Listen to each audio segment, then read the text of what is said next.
Hey, ladies and gentlemen, welcome to the Father Show, and I'm your host, Mike Thompson. And today, we've got a great show today, and we're going to be talking about nutrition. And our guest today is Dr. Richard Harris of Great Health and Wellness, and he is a board certified internal medicine physician and pharmacist.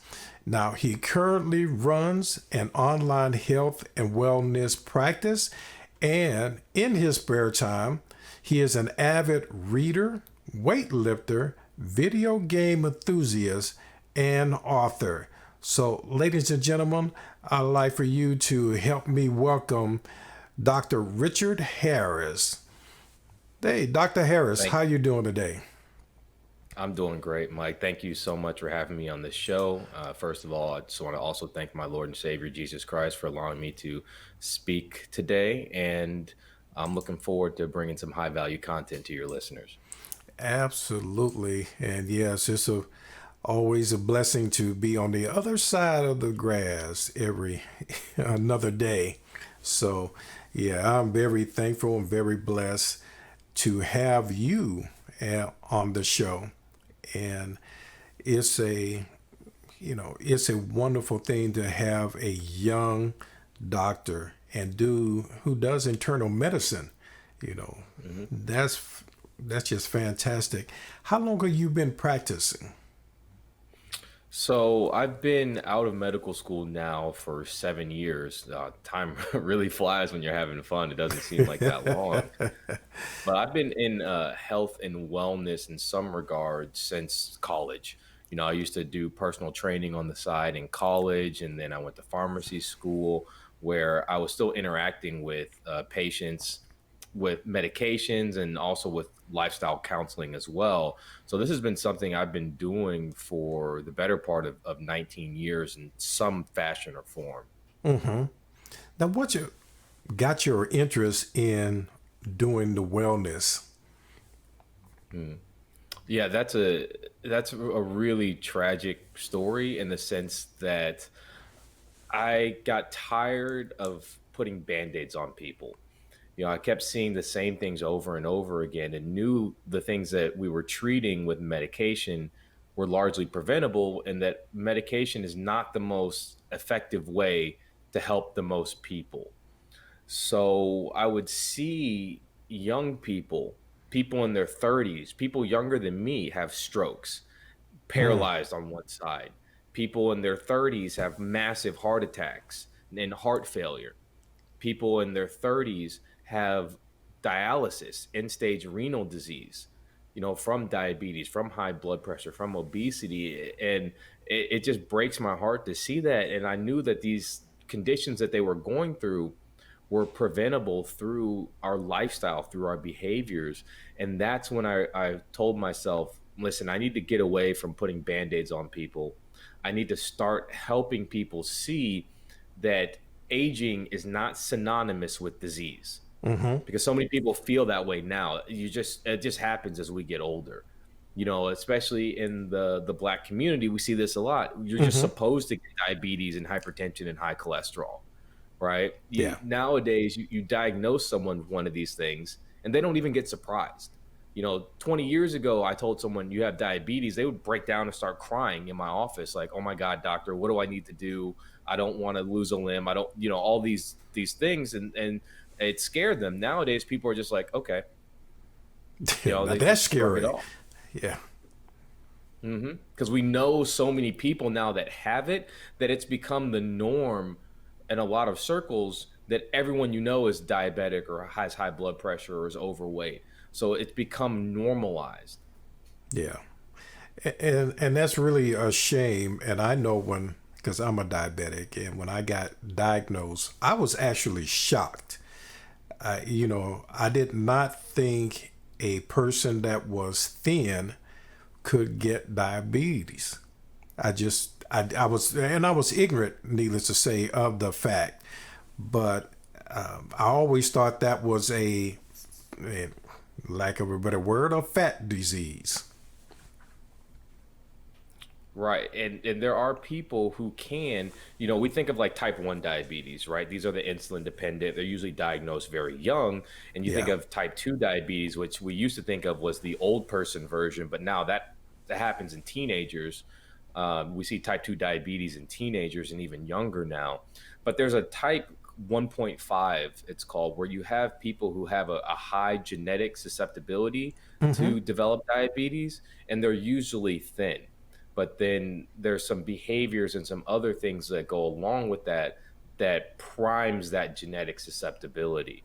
So that's a not an uncommon thing. And unfortunately, with something like diabetes, you can feel completely fine until you go in for a blood check and your sugars are through the roof, or something bad happens, and that's how you get diagnosed with it. Yeah. Yeah. Well, thank goodness that wasn't my case, but it's still. But so let me ask you, what is the best reason for proper nutrition? Mhm. So, any system, right? Any biological or computer, mechanical, whatever system out there is only as good as its inputs, right? What you get out of the system depends on what you put into the system. Mm-hmm. And we have to think of our bodies as biomechanical systems.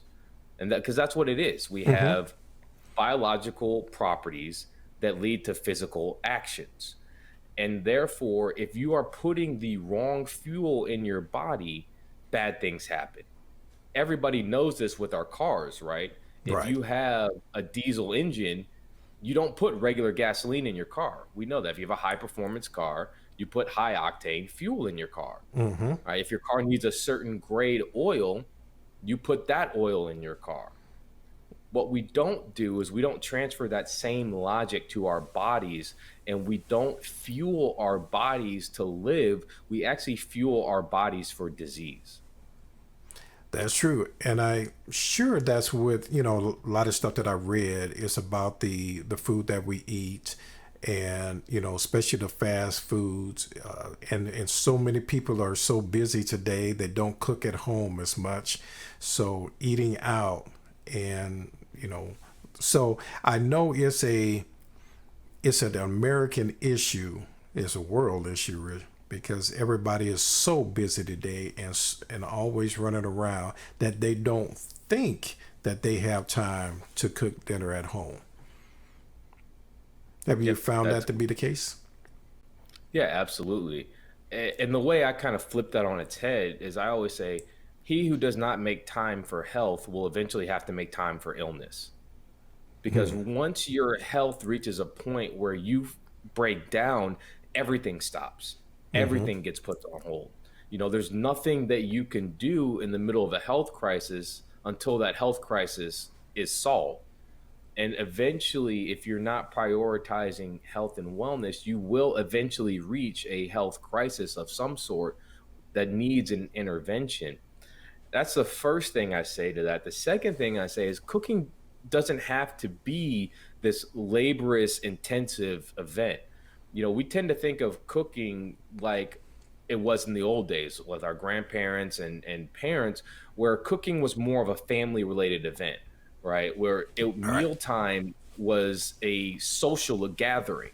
It wasn't so much about the cooking. The cooking took a while because everyone was sitting around talking and interacting and having fun.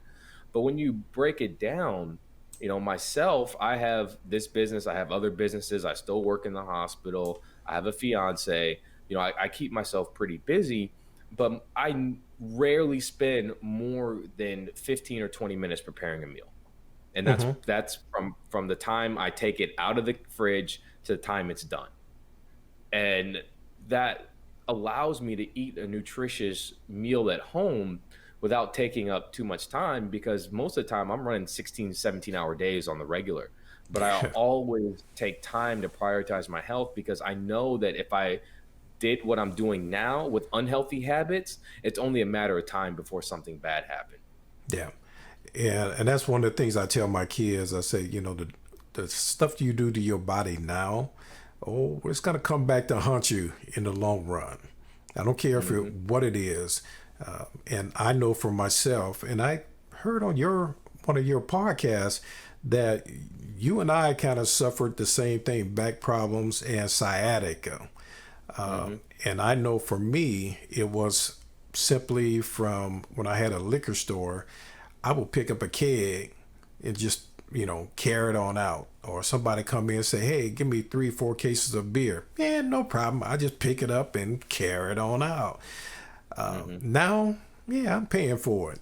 Mm-hmm. And that sciatic, I couldn't believe that when that happened. One, I didn't know what it was, and two, the pain of it was unbelievable.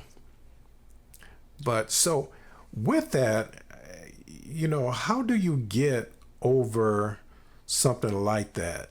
Can your nutrition help Mm-hmm. with, sciatic or Mm-hmm. chronic pain? Hmm. Absolutely, it can.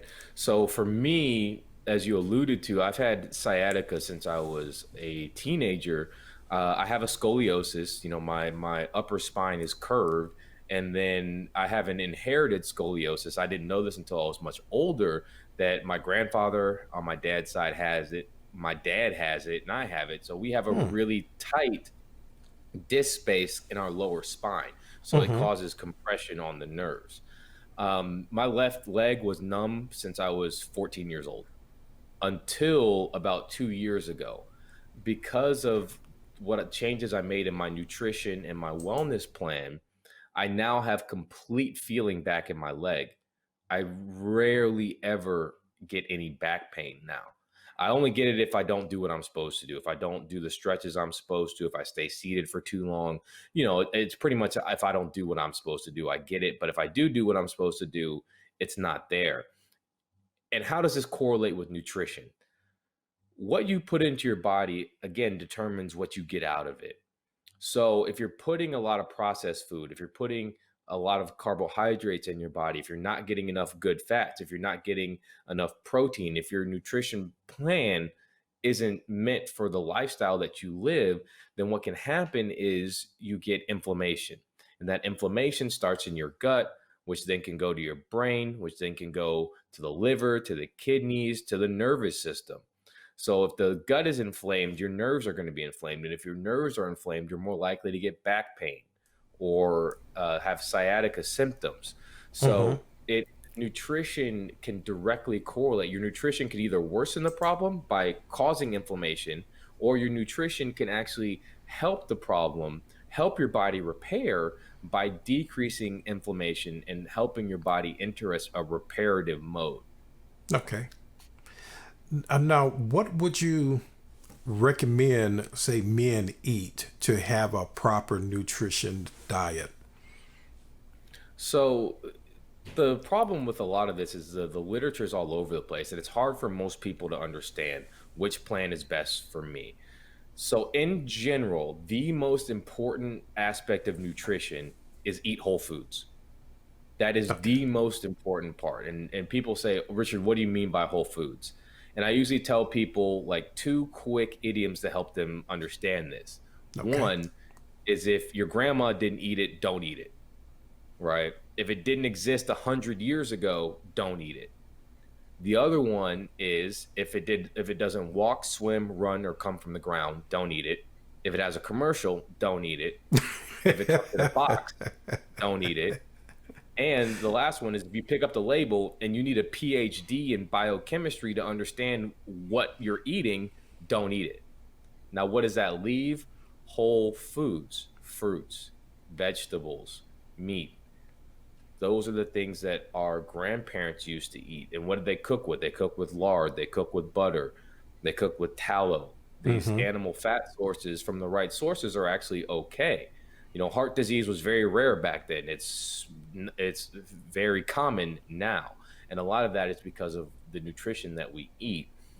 Now, what plan is best for you? That takes some time. Some people do better being vegan. Some people do better being carnivore. Some people do better doing keto. Some people do better doing paleo. There's a lot of different plans out there. Again, the literature is starting to show that the most important part of that plan is eat whole foods. Okay. Now, what are some of the whole foods that a person should eat? Hmm. So a big problem that we have is not enough fruits and veggies. And the fruits that we're eating are typically the wrong fruits. So I usually tell people stick with berries and citrus fruits. Okay. They're high in antioxidants, high in fiber.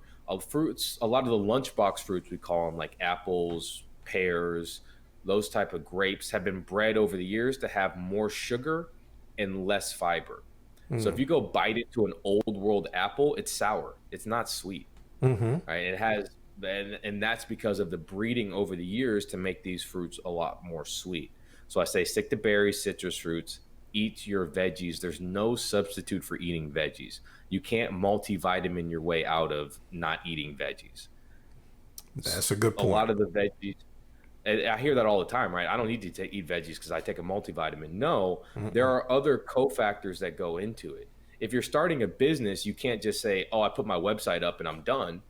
No, there's multiple different things you have to do to start a business, just like there's multiple different things inside the fruits and vegetables that aren't contained in a vitamin. So there's no substitute for actually eating those foods. So some of my favorite veggies are the cruciferous veggies, broccoli, asparagus, bok choy, cauliflower. They have really good detoxification properties, helping the body remove toxins. And then of course your other vegetables. Garlic is a huge proponent component of what I eat. Mm-hmm. Turmeric as well. I love turmeric for the anti-inflammatory properties, the healing properties. It's a really great spice. um, and then your meat sources, there's a lot of confusion about meat. Some of the old data shows that if you eat more meat, you have more cardiovascular disease. Well, the problem was they don't delineate the type of meat. Not all meats are the same. And so there's a big difference between like a grass-fed, sustainably raised steak versus a feedlot steak that's fed corn and other Mm-hmm. animal products. Yeah. There's a huge difference in the nutrient profile versus that grass-fed steak, and that's been well documented. So if you do eat meat, get your meat from sustainably raised sources, the mom and pop farm, the ones who are doing the regenerative agriculture. That actually helps the environment, and it's a better food source for you. And if you don't have that available, say like a Whole Foods grocery store or Mhm. Trader Joe's, where can you really get that kind of beef or Mhm. the that you can eat that's grass fed? Just Sure. So there's a lot of different things online now. I personally use a company called ButcherBox. oh, you They use that do. one? Oh Okay. yeah, I love ButcherBox. I've been using it for almost 2 years now. Mm-hmm. Um, and so they'll ship you the meats. They're grass fed, sustainably raised. You pick what you want in a box. It comes once a month. I haven't bought meat from the grocery store in years. Now there are other ones that are local as well. There are a lot of local farms that have these services as well. There's a website that you can go to that'll actually show you local farms in your area. I forget the name of it, but I'll get it to you so you can put in the show notes. And Okay. there's also several of these for vegetables as well. There's one really cool one. I can't remember the name of it, but what most people don't realize is we have massive vegetable waste in this country. Basically, if the vegetable is deformed or looks abnormal or it doesn't look like it's perfect, they throw it away. And so Mm-hmm. what this company does is it takes the ones that they would have been thrown away because of some cosmetic deformity and then resells them. They ship it to you as well. And so I think that's really cool because it's recycling perfectly good fruits and vegetables that otherwise go to waste. Yeah. Yeah. Now, with the tamarind, I've heard of that one, and I heard that is good. Mhm. What do you put that in? Yeah, so I use it for a lot of things. I love a turmeric ginger tea. If you have any stomach issues, if you have inflammation, a turmeric ginger green tea does wonders. I have Hmm. irritable bowel. I got it from an infection when I was a kid. And so every now and then my stomach will get upset, even if I am eating the right things. Mm-hmm. And so irritable bowel is like allergies in your stomach. That's the best way to think about it, right? So I will take that. my green tea. It's a ginger green tea. I will add some turmeric to it. Absolutely love it. It helps just kind of relax my mind and soul. Okay. Now we're in this COVID-19 pandemic, and Hmm. I know part of what they've said is your nutrition is important, especially in the minority communities, because Correct. we have diabetes and we have high blood pressure and things of this nature. Hmm. How can a good nutrition, is it, will it help you keep from getting a serious bout with Hmm. COVID-19? There's a lot of really interesting data that's come out during this time period of people looking at COVID from a functional perspective. So, what I do is called functional medicine. We get to root cause of disease and illness, and we use advanced testing, but we also use lifestyle and behaviors as the cornerstones of our treatment plans. Now, what we found is that there are several nutrient deficiencies that are linked to worse outcomes with COVID. Vitamin D being one of them, glutathione, the body's master detoxifier, being another. There's also been links to low vitamin K2, which is mainly found in dairy sources with worse outcomes. So you're seeing food based nutrients associated with worse outcomes in COVID infection. Now, the other thing is you're seeing a lot of treatment protocols involving nutrients like zinc. There's a huge amount of zinc in the news right now because of the effects of zinc. Zinc is very important for lots of different processes in the body. One of them is it helps our immune cells fight off infection. The other is it actually prevents viruses from replicating inside cells. And so that's the hydroxychloroquine plus zinc. The hydroxychloroquine by itself does nothing. We know that the data is clear on that. But the hydroxychloroquine's main action is it's a carrier molecule for zinc. And a new study just came out that had hydroxychloroquine plus zinc that did have positive outcomes. That's why we combine the two together. And that's why we think that the original studies really had no benefit because they weren't studying it with zinc itself. So your nutrition impacts everything that your body does. Poor nutrition can lead to high blood sugars. Poor nutrition can lead to depression. It can lead to anxiety. It can lead to cancer. Hmm. Any of these diseases out there, Alzheimer's can be linked to poor nutrition. So your nutrition is the most important aspect of your health. I always tell people the most important health decision you make every day is what do you put into your body? Yeah. Now, would you say when you're trying to figure out the best nutrition diet, or I hate to use the word diet, but Hmm.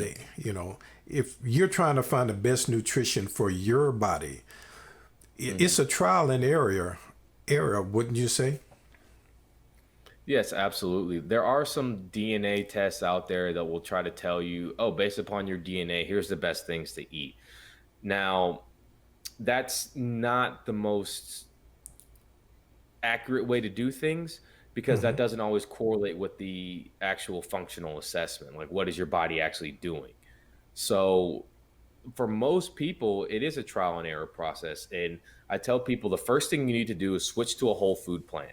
Even if you have food allergies, switch to a whole food plan because we've seen people who thought they had food allergies, but really what they were eating was giving them too much gut inflammation. And then once they switched to a whole food plan, they were able to tolerate foods that they weren't able to eat before. Hmm. And then from there, you just have to listen to your body. Most of us don't spend enough time, in meditation or mindfulness, listening to the signals of our bodies. I've gotten to the point where I'm very intuitive, and a lot of my clients are as well, where their bodies will tell them what foods they need when they crave certain things. Like I'll just get a random craving for Brussels sprouts sometimes, and I'll Hmm. just eat Brussels sprouts, or I'll get a random craving for onions, and I'll eat onions. Hmm. I listen to the signals that my body's telling me, and that's what you need to do to figure out for your body. There are some people out there. I have a lot of great friends who are vegan. I have some vegan clients who respond very well to being vegan. Their bodies don't respond that well to animal proteins. Mm-hmm. But they had to listen to their bodies to figure that out. I've got some friends and some clients who are carnivore. They don't respond well to plant anti-nutrients, phytates and oxalates. And so they do much better eating a primarily meat-based diet. And I have people who do well on keto. So you have to listen to your body. You have to figure out some trial and error about how your body's responding to certain things. Yeah. Now, could it be also maybe what your body is used to? It, does that play a part in what you can take and, how you're going to react to your nutrition uh, meals? It absolutely does. So this is really important when you're switching. Let's say you come from a standard American diet, which is nicknamed SAD, which is ironic to say the least. Um, so the standard American diet usually is about 60 to 65% of the calories come from processed foods, and most of the calories are carbohydrates. In some standard American diets, you have 70% of calorie intake from carbs. So let's say you're doing that, 70% of your nutritional calories are processed food, 70% are carbs, and all of a sudden you want to go keto to now where you're getting 70% of your calories from fats. Your body's not used to burning fat like that. Your body's used to trying to burn carbohydrates. So you Mm-hmm. can get some adverse effects because of that. Now, your body will adjust. And that's why I recommend if you're changing a plan, like say you're eating a high carb plan to try to do keto, that you do it slowly. You back down your carbs slowly and increase your good fats slowly. In that situation, what I usually do with people is just first switch them to a whole food plan that's high in carbohydrates Mm-hmm. and then back them down slowly. So again, the most important thing that you can do first is switch to that whole food plan. And Okay. then we can find where your body responds best in that number. It might be high fat, it might be high carb, it might be moderate carb, it might be high protein. There's so many variations, but once you're eating the whole foods, you can figure out which one your body responds best to. Okay. Now, I know you mentioned DNA earlier, and I know DNA plays a huge part in how our body responds and what happens to our body. How would you how or what would you do before fatherhood and to your body, and would that affect your children that are not born yet? This is an amazing question, and it is so important to this day and age. So, originally, we were taught that DNA, everything's set in stone. If you get a disease based upon your genetics, that's just it, right? Mm-hmm. Now we know that's not true. There's a whole field called epigenetics. And epigenetics is how we change the expression of our genes based upon our environment. What we like to say is nature loads the gun, but nurture pulls the trigger. So Mm. yes, you're given a set of genes, but how you interact with your environment, what your behaviors are, determines that final output.